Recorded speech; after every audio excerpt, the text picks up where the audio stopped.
Not this weekend, but next weekend, the Mike Rozier Annual Heisman Players Weekend down in the Houston area, benefiting the Guerrero Family Foundation, but also a part of Texas Southern University. And speaking of them, Cris Dishman, former NFL cornerback and now the head coach, hired back earlier this year at Texas Southern University, joins us via Zoom on 365 Sports, and promoter Floyd Johnson will join us here momentarily. Cris, thank you very much for your time.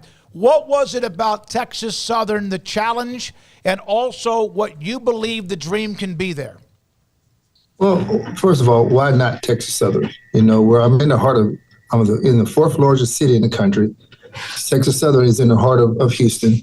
So why not here? It's a good football area to recruit and also to win football games. So so we just have to we have to create a culture of winning here. And then we could be like they were in the past. So it's a great opportunity for me to be here, to be able to create that culture, and to be able to win a lot of football games. Not only win football games, but get guys graduated. Mm-hmm. You know, everybody always put coach and say, okay, you got to win games, but you got to get guys graduated. You got to get guys being leaders in the community. My guys have went far beyond it to do their civil duty as far as 24 hours of commitment as far as community service hours. We got some guys at 70 hours of community service hours, and being a part of the community, not just live here, not just go to school here, but be a part of it, make a difference. Coach, a lot of NFL players have gone and are coaching or were coaching at HBCU schools. What drew you back in particular to taking a job at an HBCU, which had has very proud history as far as success in putting players in the NFL in the past, and there's a renaissance of trying to rebuild those programs like you are at Texas Southern. What particularly drew you to the HBCU? Well, opportunity. They gave me an opportunity to come here to be a head coach. They're the first ones, because this is my first head coaching job. So they're the first one to give me that opportunity. So that's always, as you started these jobs, start coaching, you always want to be a head coach. I've been a position coach. I was a position coach there at Baylor. I've been a coordinator. I was a coordinator with the XFL and the USFL. And so this is my opportunity to be a head coach, to put my stamp on it, to put what I see. I've seen good coaches, I've seen bad coaches, and I'm trying to be one of the guys who be one of the good coaches. Coach, you obviously are just getting started, but I'm sure you've given what being a head coach will be like a ton of thought over the years. What do you think, or how would you describe how Cris Dishman, the head coach, will be for players and those around the program, and what they're going to see moving forward? Well, first of all, Coach Bennett is such a great friend of mine, and he helped me through this process also. And Bubba McLeod, who's at Prairie View, he wanted me to get this job. So them two, I can lean on and call every day and ask questions. What should I do with this? How should I do that? And they're helping me a lot. You know, Coach Bennett been around the game so long, it's crazy. Almost 40, 45 years of him been around the game. And he's been an instrumental part of my life, not only as a person, but as a coach. So I got to say, I have a good mentor to lean on. But I want to go back to what you guys was talking about, the NIL deal of some guys getting $6,000. You know, $6,000 to you guys now is not nothing, but put yourself back as a 17, 18, and 19-year-old kid. Mm-hmm. Put yourself back on those realms. If someone gave you $6,000 back then, what will you use it on? It would have been $5,000 real quick. I can tell you that. A whole lot of things. Don't get me wrong. $6,000 is a lot of money, and I even said I'll take that right now. But I think when people think of NIL craziness, that's not exactly what they're picturing necessarily. So there's kind of a false narrative out there, I think, for the general public of what it's like for every student athlete. So yeah, $6,000 is great for a lot of people. All right. So I know me as a student back at Purdue University, if someone gave me $6,000 a month. Back then, I don't know if my motivation would have been too high, but it is what it is. Well, you mentioned that, and now as a coach, you played in the NFL. You discussed what TSU. By the way, Michael Strahan, Kenny Burrow, Winston Hill, Ernie Holmes, some great names, and others that have been a part of the NFL, as we brought up earlier during the interview. What have you learned about TSU football, Texas Southern University, now that you've been on campus, what have you been able to accomplish at least up until like in the last 5 months? They're itching to win. They want to win. They want to win. They won in other sports. Our men's and women outdoor track and field just won a championship. They've won in basketball. Our baseball team is doing good. They want to win. So that's what the main thing I want to do is win. But I want to win on and off the field. I want to be known as a coach who got his guy being 100% graduation rate and also win majority games. Coach, how different of a world is college football? I mean, swinging back to the NIL side of things, it's terrific for the players. It's long overdue. This should have been done a long time ago, but now we're finally at this point where, here we are. And so from a coaching perspective and also having the history as a player, it's obviously great. But how do you handle that? And just what are your thoughts being back in the game and how drastically different, if drastically is the right word, is it from when you were last around the college ranks? Well, first of all, I got to find out where that lawsuit was giving $6,000 a month. So I want to see if I can go back and get it. Yeah. You know what I'm saying? So I got to figure out if I can get back in the game and get that $6,000 because I surely would take it. But it's changed different. We all know that college football has changed since we've played. The hydration, the nutrition, the recovery, everything like that, NIL, everything is so different like that right now as college football. So everyone say, well, when I played, we had this. When I played, we did this. Well, you can't go back to when you played or you can't go back to what you had. Right now, we got to see it as it is. And with college football and with the players out there now, their voices are demand to be heard. And you got to listen to them and hear their voices. Their bodies is no longer where you can practice 3 or 4 hours a day. They're not built like that. They're not built like when we was built. When your mom put you outside for the day, she put you outside. You can't keep running in and out the house and expect to stay outside. She's going to say you one more time, did you come in this house? You stand. So you just stayed outside all day. Well, they're not like that. They sit up and play the PlayStation game, and they're comfortable doing that. And there's nothing wrong with that. I'm not saying there's nothing wrong with that, but they're not built like we were built back in the day. Coach, you mentioned your coaching journey. You have coached in about every football league that someone can coach in, and that's impressive. If you were a chef, it would be like spending some time in Paris and then Tokyo and then Italy and like going around and learning all those things because the styles in all those leagues are different. The kind of players that you're coaching are different. How much does that enable to inform you as a head coach and bring up new ideas that you have with your coaching staff? Because maybe you thought of something that you learned in the CFL that would work here, or something that was at Baylor or in the NFL that you can kind of throw into your big recipe, so to speak. Well, we're making a gumbo over here, so that's what we're doing over here. I got some coaches that's played in the CFL. I got a coach that's been in USFL. I got a coach who's been in professional. So I mix all those coaches together and I let them do their job. My job is to let them do their job. And I got some good coaches on staff here, some good recruiters, some good developers. You got to develop guys these days. You just can't recruit them and think they're going to go out and play. You got to develop them. You got to make sure that you're a teacher. And that's why I don't say we're coaches. I say we're teachers. We're teaching the guys the fundamentals of football. And you can never go wrong with fundamentals of football. Chris, we can talk about this all day. Yeah. No, Harold Smith, by the way, is the assistant coach on Chris's staff, where Floyd Johnson, I think at some point we're going to get him on to discuss the event. And until the camera's on with him, we're going to keep with Chris. I know, Chris, you've got a meeting coming up, too. Were you coachable coming up when you were younger? Was there times when you were not as, acceptable to what coaches were saying to you, or were you always pretty coachable? Well, for me, I think I was coachable. Now, we got to ask Coach Bennett that. We got to get him on and see what he said. Oh, no. We have him on a lot. And, yeah. Yes.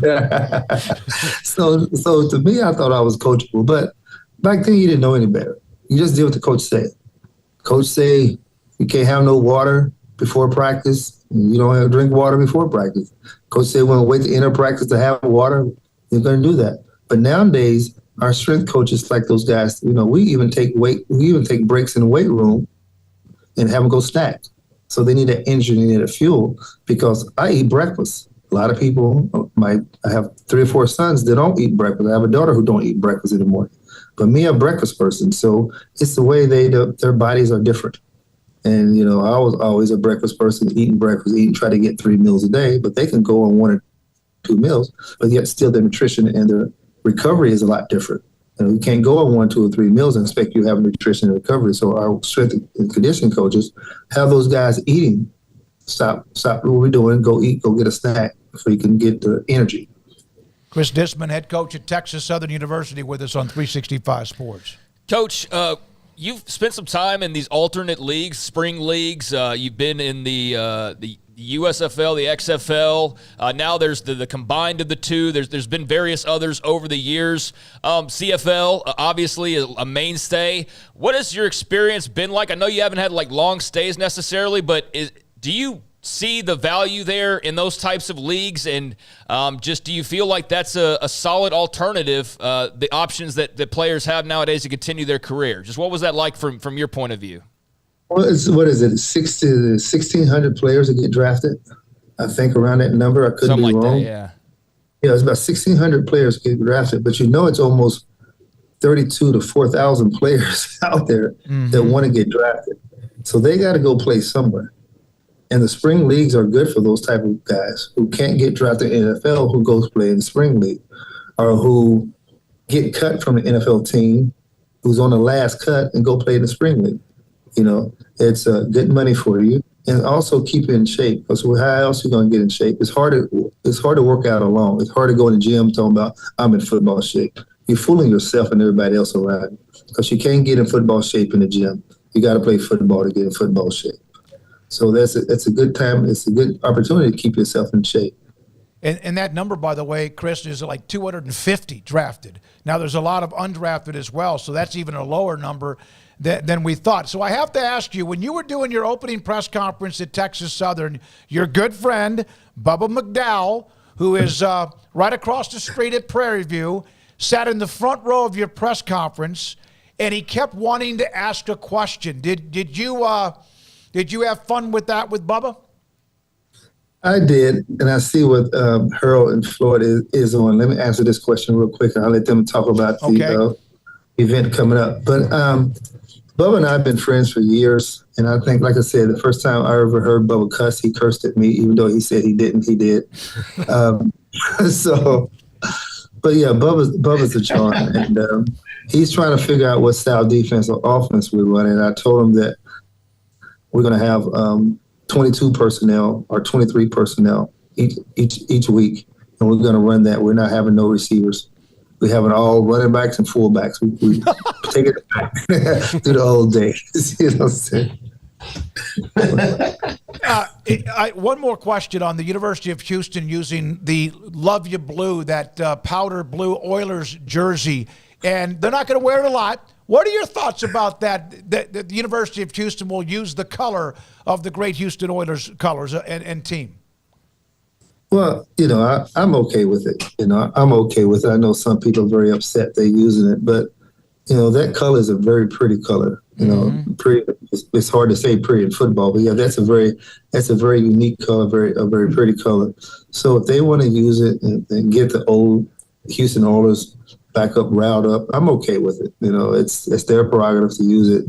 I know the NFL, some of the people in the NFL is not happy with them, but I'm okay with it. I think it's good for the city, expecting them, our neighbors, because they're probably University of Houston and Texas Southern is probably a rock throw away from each other. So I'm good with it. I'm glad my neighbors decided to do it.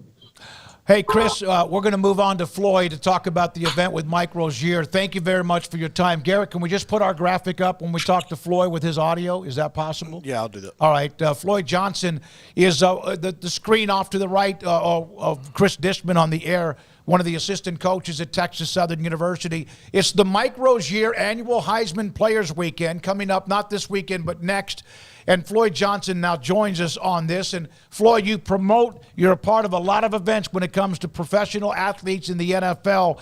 How much does this mean to you to be a part of this, and also to Mike Rozier and other former Heisman winners, and even what Cris Dishman's doing at TSU? Well, let me tell y'all, first of all, I want to thank y'all for having us on.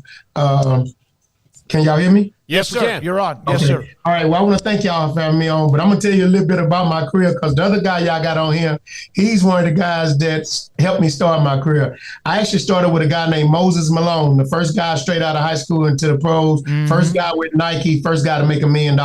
That's who actually took me on this wing when I was a kid in 8th grade. Then Mike Rozier in 1985, when he came to the Houston Oilers, he told me to be his promoter, and I laughed because I just say, "What's a promoter?"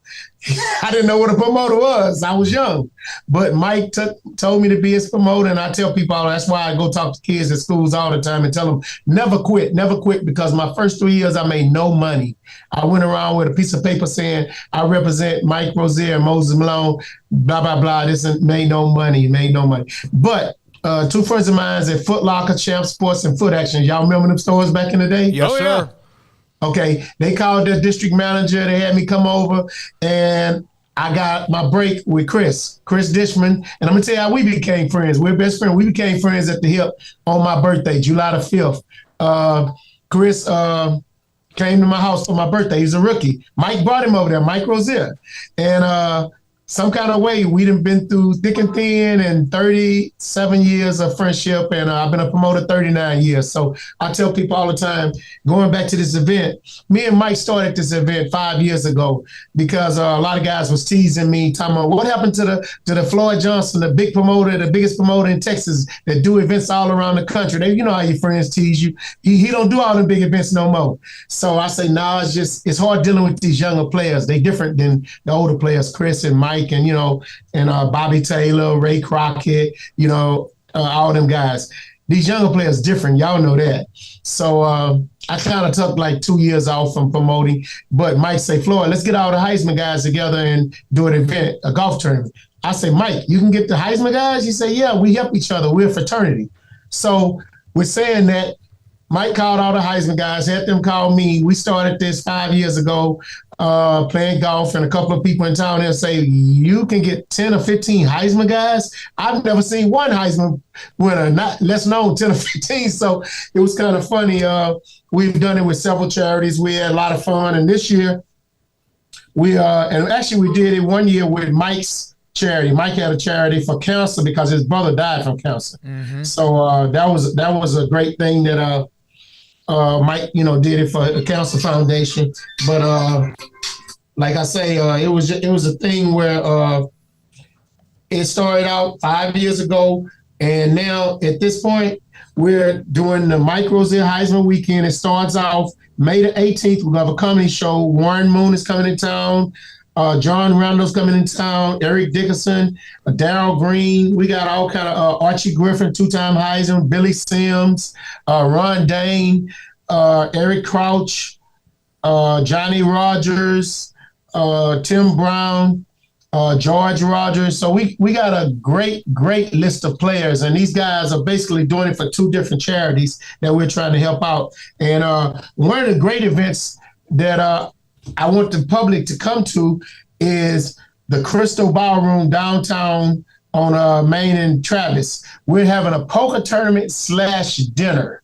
We're going to have people come in and listen to these guys tell their story. All these guys get up on the mic for 5 to 8 minutes and tell how they won the Heisman, or like Warren Moon, he tell how he became a Hall of Famer. And it's great to just hear these guys tell the story, because I've been promoting, like I say, 39 years, and I still feel like a kid listening to these guys tell how they made it, this and that. Billy Sims has a great story that he tell when he was in Hooks, Texas, little country town, back in the day. The head coach called him from Oklahoma at halftime of a game and asked the owner of the gas station to get Billy And Billy ran to the phone. He said, Coach, ain't y'all playing the game? Y'all winning 38-0. He said, that's why I call you, because we blowing them out. And I just want to let you know two things. One, if you come to Oklahoma, you're going to get your degree. Two, you're going to win the Heisman. And I thought Billy was really joking when he said all this stuff standing on the mic. Probably about 7-8 months later, I saw that on 30 for 30 with Billy Sims. I said, oh, man, that was true. You know, Switzer did call Billy Sims doing halftime. You know, so to listen to these guys tell the story, it's like you're like a little kid. You get excited. You be like, man, I'm glad I'm in this room. Great time. You know, you get to eat dinner, play poker, have a great night. Again, May 18th, 19th, and 20th. There's the comedy show on the 18th and 19th, the poker tournament and dinner that Floyd just mentioned. And that's at the Crystal Ballroom. And also May 20th, the golf tournament, Highland Pines Golf Club. I just put up the link for more information on the come and join this Heisman Trophy winners, Mike Rozier, and many others, including Cris Dishman, the head coach at TSU, and Floyd Johnson, too. You've heard the stories. You didn't quite understand how good Mike Rozier was, did you, when you first met him? No, I didn't. I laughed because Channel 13, ABC Sports Channel 13 here in Houston, we was there doing an interview last year, and Coachable guys was joking, and they was like, you know, because I met Mike by joking when I said, Mike, you're not a better running back than me. And Mike said, dude, I got the Heisman Trophy. And I said, okay, Mike, whatever. So that's how we became friends back in the day. But Mike, they told me, they said, man, you know, you're more. Mike, you know, was so cold that he never played the second half. I'm like, huh? I've never heard of a player not. He said, yeah, by halftime, Mike had 200 yards already. He let the second and third string running backs play. I told him at the TV station, y'all lying. Mike said, no, Floyd. So I called a few guys, and they say, no, Mike never played the second half because he already had 200 yards by halftime. Yep. I was like, wow. I didn't know my friend was that good. Yeah, no, he had a dominant year on a team that did not win the national title because of a 2-point conversion was tapped away. Osborne could have kicked the extra point, won it all unbeaten. But Miami, that launched the Miami. That launched the U. And Mike was on that team with Turner Gill and Irving Fryer and many others. Anything else, Floyd, you want to share with our audience about the event? I put the link up, and I'll put it up a couple more times before we're off the show today. No, I just want to, if anybody want to come down, come on down. We'll have a great time. These players are so nice. There's some great, and even at the poker tournament and the golf tournament, we got tons of sports memorabilia, jerseys, helmets. I got a Heisman helmet with probably 12 to 15 Heisman autographs on it. We have Warren Moon jersey, Eric Dickerson jersey, John Ryan. We got all these guys' jerseys to auction off. And the only reason why I really didn't say much about the golf tournament because Highland Pines is the newest, nicest golf course in the Houston area, and the golf tournament is almost sold out. We only have 2 more teams we can take to make 36 teams. So if they can get in and get the last 2 teams, good luck. But the golf tournament is going to be great. Everybody's wanting to play there because it's the newest, nicest golf tournament in Houston. So y'all come out and have fun with us. These guys are great guys. And I want to thank my man, Cris Dishman, for going on there, helping us out. That's my boy. Y'all just don't know. He's one of the greatest guys in the world. That's why he's my boy. All right. Again, Floyd, thank you for contacting me. John McClain helped set this up as well. Cris Dishman from TSU, Texas Southern University, and the event, not this weekend, but next. The link is up in the chat room. Floyd, thanks for your time, and good luck raising as much as you possibly can. Thank you, sir, and y'all have a nice day. Yes, sir. Floyd Johnson, he's at TSU with Cris Dishman. Appreciate the time. Sorry about the camera that was split off, but we got Cris Dishman on, and then also thanks to Floyd for kind of giving more of the information about